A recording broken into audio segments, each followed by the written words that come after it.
માટી થેલીઓ લઈ જવાની તારે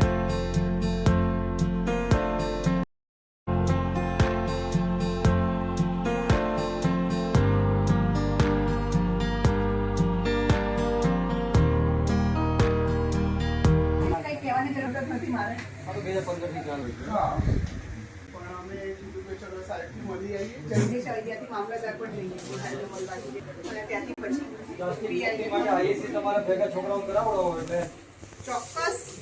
અને આપણે એમઓયુ સાહેબ તમારી વાત થઈ હતી મિતિકાબેન ની.